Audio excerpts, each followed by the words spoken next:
Welcome to the Sparky Coach podcast. This platform was built by Sparkies for Sparkies. We simply exist to make business owners more profitable, or businesses more profitable and more predictable. So we want to work with people that work hard because we love working hard too, that work smart because you got to be on top of the business, people that are kind because no one likes a dickhead.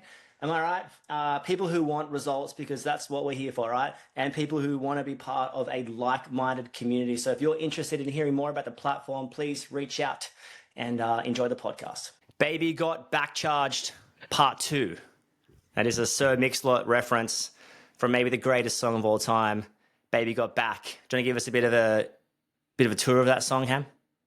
Baby got back, baby got back. It's not actually ringing true to me. I've got the lyrics, but I haven't got the beat. It's like, I like big butts and I cannot lie. I know every word. It's a great song. Did you have the radio pumping on site in Corolla? Yeah, I love the radio. I actually struggle to perform. If I'm even building something like in Sparky Coach, I'll have music. 90s, 2000s punk blaring. That's how I work. Where Elodie, that'll distract her. But for me, I'm like, I can't do anything without that. Yeah, it was always tunes. I was a big Triple J guy. I think because Elodie was getting played on it so much. I know everyone's like, we drive and going, oh, it used to be so good 20 years ago, and it changed. The J's changed, and Adam and Will, all this kind of stuff. It's cool. But yeah, I was a big Triple J guy I guess because I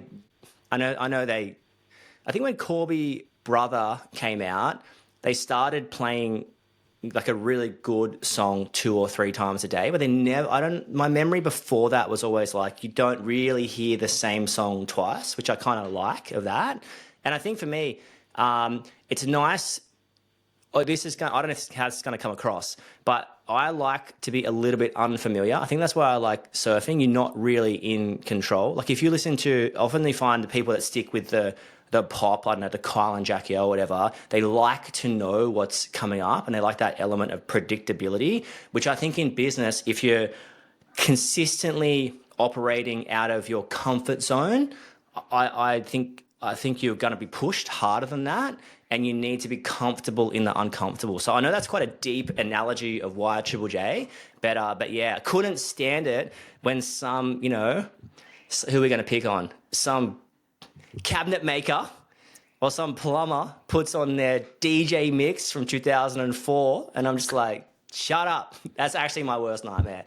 Anyway, what about you? Are you a music frother? Yeah, so I was a massive radio on site. And I must say, like, probably similar with Triple J. And I agree, I echo your sentiment of like, it was always better. But look, I think my sort of take on this around it all is that everything is better with rose-colored glasses as such. So like if you put yourself in that position, like it was probably a really good time of your life and like that side. So you're very relatable and sociable around it. So I think if you sat down 20 guys across a spectrum of age groups, like they would all have their take on it. Also put that to the side. So we used to probably bounce between a couple of stations, but it was mainly the Jays. So a couple of reasons I love the Jays, no ads, right? So I couldn't handle the ads. And the second one that I actually really liked about the Jays is you could timestamp your day really easily, because you just hit like when the news would come on the hour, it was really easy to timestamp your day with certain things. And like people might be like, what do you timestamp your day for? But it used to help me with understanding like how long tasks are taking and like where we've been or what we've been doing. Now that probably sounds a little bit nerdy in a way, but I used to enjoy it to sort of get some kind of timestamp. And it also would trigger you, particularly when I had teams and stuff like that, it would trigger me to be like, I need to go check on so-and-so because it's been an hour. Sounds like you need to buy a watch. That's what it sounds like. Say, how funny is this, right? So I've got this Casio, if you're on YouTube, Spotify. Shout out to Casio. Shout out to Casio. I'd like to get sponsored by Casio, actually. And anyway, so I had this Casio. It was silver and like gold, but I'm sure it wasn't gold, And I remember being on this like really high-end job site in Gerringong, and everyone was like, oh, making heaps of money, are you? Because I had this like Casio, but it looked beautiful. And everyone thought I was this like, I thought it was a Rolex. It was just a Casio, standard off the shelf, custom made maybe. I don't know. Anyway, baby got back charged. We confronted last time the Tradio, actually is a funny way to put it. The Tradio. We confronted last time, do you back charge employees? It's a really good podcast. Go back a few and interesting topics. Also wanted to talk about what happens when you get back charged or when someone has a problem with the invoice. So a couple of references of, let's just say you go and what are you going to put in? A data cable at Betty's house. Actually, I've been I'm not going to call it attacked, but people are having a dig at me saying, hey, you're picking on Jimmy a lot. You're picking on Jimmy. And I'm like, fair enough. Jimmy gets a pretty bad rap around here. So we're going to go with Bob this time. Let's say you're Bob. You're going through a couple of data cables in a Betty's house. And then you send Betty the bill and she's like, $400 dues. And she's just like losing her mind, right? Scenario one. The other way to get back charged, there's many ways to get back charged, is like cost plus, you can't charge for that. Or hey, if you're on a large project, this, and this cost us this, and this. Now you owe us. We're taking this off the bill. So like this reference, there's many ways to get back charged. I want to confront a couple of things here. I was always big, if someone's got a problem with the invoice, there's a problem with the process. So if Betty has been like $400 for my data points or $600 or whatever it was, then you always got to ask yourself, what was the lead up? What led up to that? Was I not clear? Did I give Betty a cost estimation? Was there a discrepancy between what I said to what happened? So as a massive believer, you always got to look first and foremost. If you get back charge, the client might not always be right, but they always deserve the right to be heard. I'll just say that again because you need to catch that. The client's not always right, but they always deserve the right to be heard. So always challenging what could have we done differently. This is why it's important to send your invoices from an alias, Rebecca Gordon or Betty White or Barry Manilow, something. Just send it from someone, right? It can't be you. You need a separation between the invoice person and the business. You need clear separation from that. And if you are still doing your invoices, you need to stop and collaborate and listen. Actually, we're launching Sparky Admin in a few weeks, so reach out if you want some more info on that. Probably do a bit of a soft launch, a little bit of the nipple, not too much, but just a little bit, and then see what happens. But you always ask, what could I have done differently? Is there anything in the lead up? Maybe I could have communicated better. Maybe that should have been in writing. Maybe I got there for $400 and I was like, oh, Betty, yeah. Oh, you wanted the Cat 6. Oh, Betty, yeah, Cat 5. I got Cat 5 in the car. You wanted the big dog. Cat, oof, yeah, that's $600 now. So if ever you're trying to upsell, I hate that word, but if you're ever trying to, if you ever get add to value.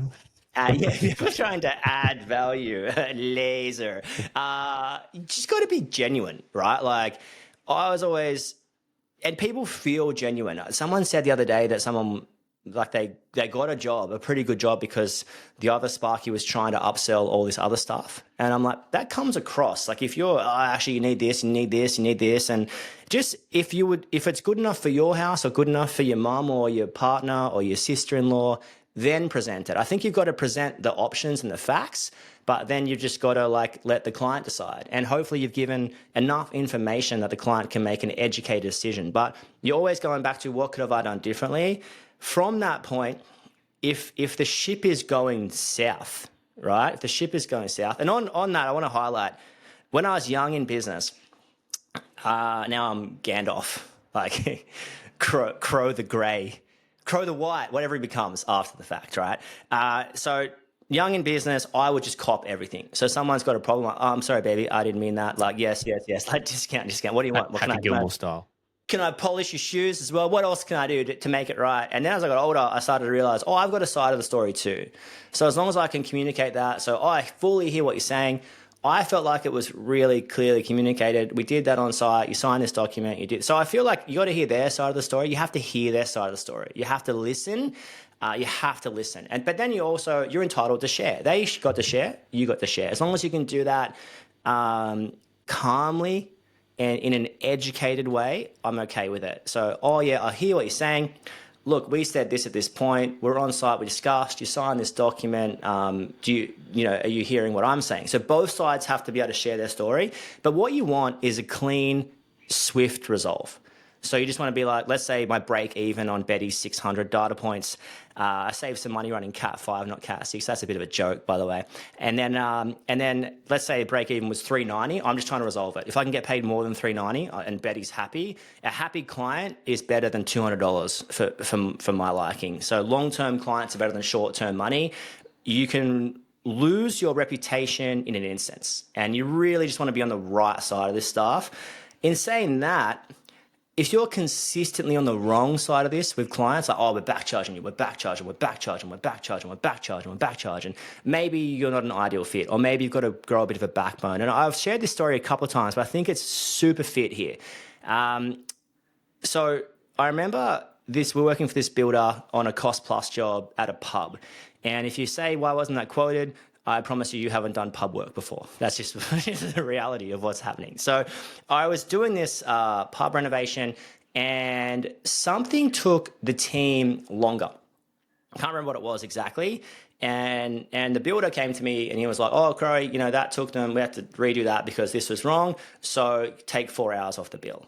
And young in business, pre-Crow the White, I would always be like, oh, yeah, I'm sorry, babe. Yeah, sweet. All good.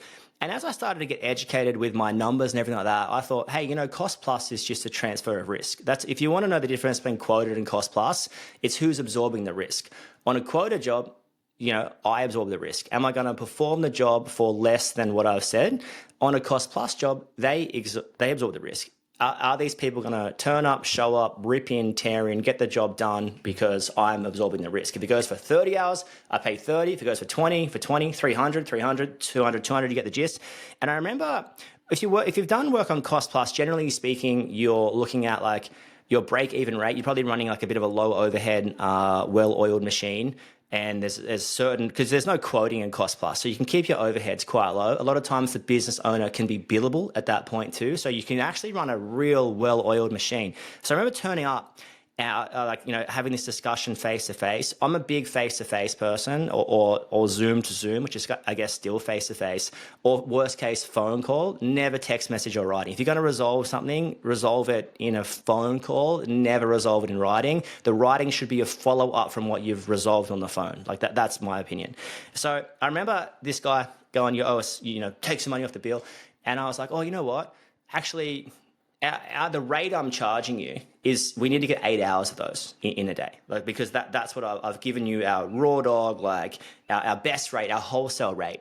And every industry has a wholesale rate. Anyone that's not preaching an element of wholesale rate, I just feel like it's uneducated. There's no need to, if someone's giving you work for 2 years with no quoting, surely there's an element of wholesale rate. Plus you can move materials at a margin. There's lots to consider there. Anyway, that's not the point of this story. So I remember him going, backcharging, and I was like, oh, look, our rate's set to 8 hours, so we need to get that in. And we made a mistake, but it would be amiss of me to think that in this 18-month long job that we're not going to make a mistake. Like we're just going to make, everyone makes, over 18 months. If I quoted this, I'm putting a buffer in for mistakes. So I said, I don't think that's fair. So consider this the other way.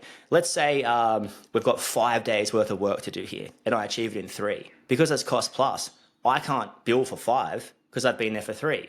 So if I'm not going to be rewarded for my success, I can't be punished for my failures. And obviously there's gray areas in there a little bit, but you get the gist. And that's the downside of cost plus, or the dark side of cost plus, that I could be an absolute weapon. Jimmy could be an absolute weapon. Shout out to Jimmy. Jimmy's an absolute weapon on the tools. He's killing it.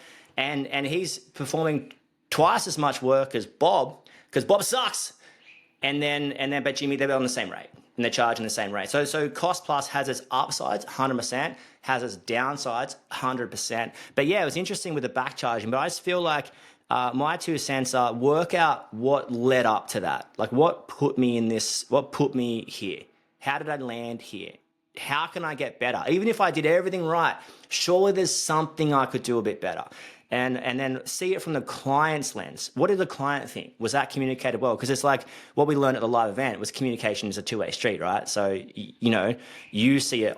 Did I communicate clearly, and did you hear what I said? So did they not understand somehow? How can I improve that? And then the next part is to discuss it, come to a fair and reasonable resolve. I was always a little bit erring on the client side in that. I just feel like it's the right thing to do. My opinion only. I don't know. I don't know anyone. I don't really know many people that would speak negatively of dealing with me, like if any. And I think that that's what you want at the end of your sort of business. Anyway, what do you think? Backcharge? The first thing that comes to mind is not many, if any. Scribe. Great song. Great song. So the backcharging side of things, obviously, probably the immediate thought that comes to mind is hey, you damaged this or did this, and a client's like, I want you to pay for it, which is the most common scenario. And so scenarios that come across to mind is like, hey, you damaged the wall, damaged the floor, left a roof tile off, etc., etc., etc. So that's sort of like in a backcharge sensing of in a rawest form, or hey, you drilled the hole in the wrong spot. So I think as you get down to the nitty gritty of it all, I think when these come to a head, and this is probably a bit of a broad sense of like, so when these scenarios are coming to a head and they become like a real bit of a big issue, I feel that there's a breakdown in the relationship. So there's been a, and maybe not a full breakdown. Maybe it's just been a decline. Maybe it's just a bit of a lowering of the flag as such. So what used to be, hey, happy to have a conversation around it all, now is just like, hey, text message. And then it slowly sort of slides out to, just email and just text messages. And it's like, hey, this just is what it is, deal with it all. So that's sort of one element to the backcharging mind comes to it all. So my sort of first thought is, how did we get to this situation, right? What occurred here to get us sitting in this moment of staring at an email or an invoice or a phone call or a face-to-face meeting, whatever the situation is? How do we get here and reflect on it all? Now, I don't think it's about being right or wrong. I think it's about understanding how you got to it and being like, okay, cool, what can we do to not get to this situation again? Now, look, I think there's going to be times when it's just 100%. It's like, yeah, well, that's our fault. Like that we saw you drag that piece of extrusion along the 2-pack cabinetry. You know what I mean? Like one of my guys said it. You looked at it, you discussed it with your apprentice, and you're like, secret squirrel time here, which is ironic because I found pretty much in every instance, if you have made a mistake or something's happened or damaged something, if you just put your hand up and tell them immediately, it's like, yeah, no worries at all. I feel like if you try to cover it up or ignore it or like pretend it didn't happen, that's when issues occur. Because I don't know, I'm not, I think most people sort of can probably, on most sites, you can probably start to gather a bit of information around to be like, oh, it was probably these guys. Like I think it's very, very rare. It's like everyone's just like, we have absolutely no idea who did it, because I'd say most supervisors or most people involved on the job, or most owners, client, like insert person here, they're probably doing a bit of a walk every day or two. So like, it's not like they sort of like turn up once a month and they're like, oh, this looks great. There's someone who's doing some kind of QA. So around that, so I think own it to begin with, and obviously that will limit you. But going back to it is have the conversation around it and internally and figure out, how do we get to this situation? So what occurred to just get it, and how can we be better? And I think you'll find a lot of the time, and I referenced it previously in another pod around, I think like cutting out downlights, for example. Cut the wrong size. If you reference back, it was probably because you weren't organized from the get-go. So you didn't get the information out to the guys. You didn't mark up the plan correctly. You didn't have the PDF template document, e-document insert here of, hey, these are the light fittings we're using for the job. So generally you can pinpoint it back to someone, like back to a particular instance around around it occurring. Now, So what would you say to, because the situation that I had, I think we shared this in the last one, and even the example that came from one of our Gold Coast members, they had all the information. So the employees had all the information. So I guess that goes two ways. Did they have the information? No, yes. No is obviously increased. But if it's a yes, yeah. If it's like they had everything they needed. The jobs I actually highlighted in red. This cutout is 70 mil, not 90 mil. Like how do you approach that? well, you need to have the conversation around like who did it and how we got to that situation in regards to, okay, where did you look or where? And invariably, I've found majority of the time it's going to be one of two things. One is like, oh, well, I didn't know where to find the information. So in that instance, you may have a document drive, generally speaking, a lot more electronic these days as opposed to like the old job site folder. So there's one instance there's potential like, hey, we didn't actually educate or train our technician enough to be like, hey, this is how we do it. So there can be like a process driven issue of like around how we go about doing the job or checking off on it all. The second one will be, it's just like, oh, I just assumed. So I didn't look, I didn't pay attention. I was in autopilot. Those sorts of scenarios are, I guess, is the next situation. So then how you deal with it? Well, so first and foremost, it's like, well, hey, if they genuinely didn't know how to do something or you hadn't explained to it all, it's like, okay, cool. Well, we need to deal with it and be like, hey, this is how we actually do it. And this is how we check things. This is where you find the information. Generally, that's going to come from when you're really, really busy and rushed. So when you're putting new hires on or getting new people on board, you are like, instead of an induction or an onboarding or working with another senior member of your team, you just like throw them in the deep end and be like, best of luck. We'll see how it goes. And that's why I think I think it's almost like non-negotiable. I was going to say like, if you have the time, and I know it's not always like people go, I don't always have the ability to do it. But I think if you don't have the ability, like, are you too busy to even start and finish them? So at least you're sort of having that element of control over it. The second one is putting them in with a really senior member. And what you'll find is if you're putting them in, so they're qualified and they're competent, and you've got a bit of a team. If you put them in with one of your main people for, let's just call it a month, so to speak, you will see the rewards of that almost immediately. And like, I can essentially almost guarantee that, like, you'll find that they feel so comfortable. They know what they're doing, because so their focus initially is, hey, I'm here to learn how we're going to do things in this business, but I'm also competent in getting the work done. So their key focus is, hey, I'm happy to get the work done, and I'll pick up the bits and pieces of how we do things along the way, but doesn't have to have my 100% attention of like who the site contact is, where do I find this, or how do I get that. Their rhythm is just doing the work and getting that done, and then they'll start to pick it up. And then you'll see the rewards in the short term as well as the long term of like, oh, hey, this person's on board. It's what we're doing. If you don't have that luxury, right, it's you need to make the time to put it in. So it could be, I've just got to hustle a bit more. I've got to find the time to be on site. And I've been guilty of both. I'm not going to speak on your behalf, Crowy, but I'm probably going to assume that That was perfect. Absolutely perfect.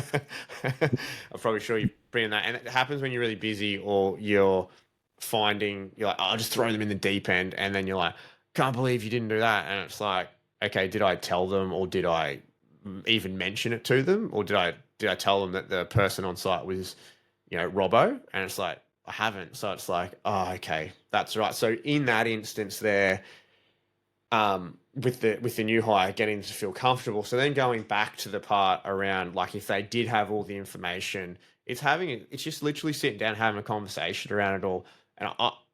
And being like, hey, how did we get to it? Why did it occur? And I've had instances where like the apprentice just jumped ahead and they thought they were helping, right? Had instances where people aren't paying attention. More often than not, it's going to be one of two things. It's just a genuine slip up of like, oh, hey, I dropped the ball on that one. The other one is it could be a slightly larger issue in the sense of like their mind is elsewhere. And so I think this is where you need to deal with it in a sense of like, you don't need to come in with a thunderbolt. I'm a bit of a big believer in, and I've been guilty of it, like basically like throwing the sledgehammer at the situation, and essentially you're echoing your frustrations onto the team, and everyone just walks away going like, what a dickhead, basically is the outcome with it. And I've been in the other shoes of like someone comes in ranting and raving, and it's like, yeah, cool, that was awesome. Like, what did that achieve? Sort of scenario. So you just want to have a chat to them and be like, how you get to it. And you might get to it and be like, oh, hey man, like I've got something going on outside of work potentially. And it's just my head, I've just got caught up in that. You know what I mean? Like I'm buying a new house, for example, and the bank's been a massive drama and it's just taking up heaps of my time. Or, hey, I've got I just got an issue going on with one of my kids at the moment, and it's just taking up a lot of my headspace at the moment. And so what it leads you to is like it shows that like A, you're compassionate to begin with, but B, also just actually finding out to be like, oh, okay, cool. Well, do you actually need some more help on this? Like in the sense of, is this too much for you at the moment? So like, let's not make this happen again. But also too, mate, if you got, just have a yarn to me, have a chat to me, because it could be like, I've found often most things can be resolved in a day or so, and people just need the day to just get their things together. So it's like, I just need to step aside for a day to, do some visits and make some phone calls, etc. Then moving forward from that is that nothing is not repairable or not solvable or replaceable. So yeah, it should have been a 70 mil downlight, but okay, cool. Let me go have a conversation with the client and, hey, this is what's happened. Is it going to matter if we go with a 90 mil here, or was our heart set on a 70? And I would say in 90% of cases, they didn't even know it was a 70 in that situation. And then the 10% of cases that they do know, it's like, cool. They're going to go, nah, my heart's set on that. It's like, okay, cool. What's our solution here? We'll come up with an outcome. Secondly, the other way it's going to swing is like, yeah, just throw those in there, man. It's going to be fine. So that's sort of how, in most instances, it's been approached. Yeah, nice. I'm going to run through a power list, my thoughts on backcharging when clients try to backcharge you. First one, you got insurances. So if it's something really serious, you should venture down that. Like, let's just say you reverse into the client's wall and they're withholding money from you. Probably fair enough, to be fair. Okay. This is the thing on projects. Keep a list of everything that you've done additional. So you move that downlight from here to here, you've moved that. Keep a list. It's petty, I get it, but you need it. So at the end of the variations, if someone tries to backcharge you for something, whatever, you want to go back to your list and be like, hey, we've also done this. Keep everyone in the loop. So many times you do stuff and you don't charge for it. And I'm not saying to charge for it, but if you've moved that PowerPoint from here to here, that light from here to here, that switch from here to here, that kitchen PowerPoint 4 times, just make a note of it. Make a note of anything additional. You've run any additional conduits, you've run any additional digging, because you never know when you might need that. Okay, on-time communication. Are you communicating on time and effectively? So many times there's issues is just because the invoice was too late. The variation was too late. The notification was too late. Weekly at absolute latest. And don't forget, you can rack up a serious bill in a month and a way less serious bill in a week. So just really be on top of that. Are you a dickhead? Always a good question to ask yourself. Always or are you carrying on at that particular stage? Yeah, or just in general as well. Yeah, yeah. No, but like, it's just good to know. Are you a knob? Am I being unreasonable here? Take it to a mentor or a friend. What do you think? Am I being hard to deal with? But take them both sides of the story. You can't just take them one side of the story and expect them to, like, you're like the leaning tower of Pisa. Like, I've set you up to side with me. The algorithm, or like the friends I've only told one part of the story, and I think you've got to be careful there. Don't cover it up. Own it. And make that a culture in your company. If you make a mistake, it's cool. I just need to know about it. Last week, I can't remember who I was talking to. They said that they got a call from the client. And the client was like, "Oh, you've done this," and they called the tradie. The tradie said, "Yeah, I did that." And like, why didn't you tell me? Like, I've got to make that call. The client can't call me and ask. I have to make that call. It's just business, right? Mistakes are the cost of doing business.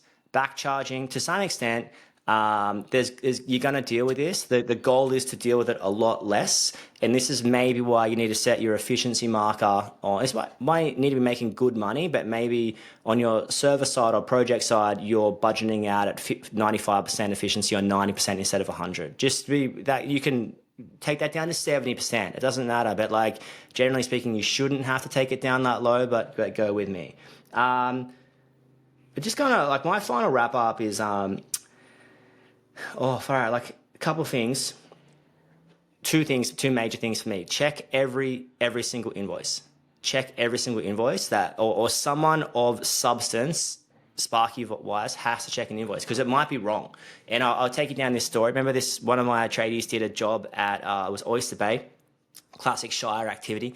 And they were running a data point and or a phone point back then, back on the home phone days, right? So, or maybe it was moving the internet. I can't remember. But they moved something, and the bill was like $700. And I remember the admin at that point, I think it got sent to them, and the guy was like, "Hey mate, this seems a bit high." And if I looked at it, I'd be like, that actually seems a bit high, you know? So I was like, okay, well, I need to check this and at least it's $700, check with the trade. Hey, seems really high. What happened? Oh my gosh, I had to get down here and across here and back here and up there and around there. And it was really hard, but I did it and I tested it, it all works. And I spoke to the client. Cool. I would still call before that invoice gets sent, or someone needs to call and be like, hey, just so you know, I know we spoke about it, the invoice is here. It seems high, but we had to do this, this, and this, and this. We used X amount more materials than usual. I would read through well, but just call me back if you've got any issues. That's like soft landing, cushion landing, rather than aggressively like, bah, in your inbox, $700. They're expecting, the second, when the client sees the invoice, it should be like $700, exactly what they said. $5,000, yeah, I was aware of that. $20,000, yeah, I was expecting that. That's you can take so much pressure off yourself by doing things well. So check your invoices. And on my final wrap up, which is incredibly important, is just the long-term relationship is much more important than short-term money. So take that. If you're always self-sacrificing and taking money off bills, maybe the client's not a great fit. Maybe they're taking advantage of you. But not everyone's trying to take advantage of you. Sometimes it can come across like you're trying to take advantage of them, and that's not right. And you need to have that open discussion and work out where you can get better. But always value the relationships over everything else. What you want in business is long-term relationships. You want trust, and so foster that, nurture that, and water the garden. Water your own garden.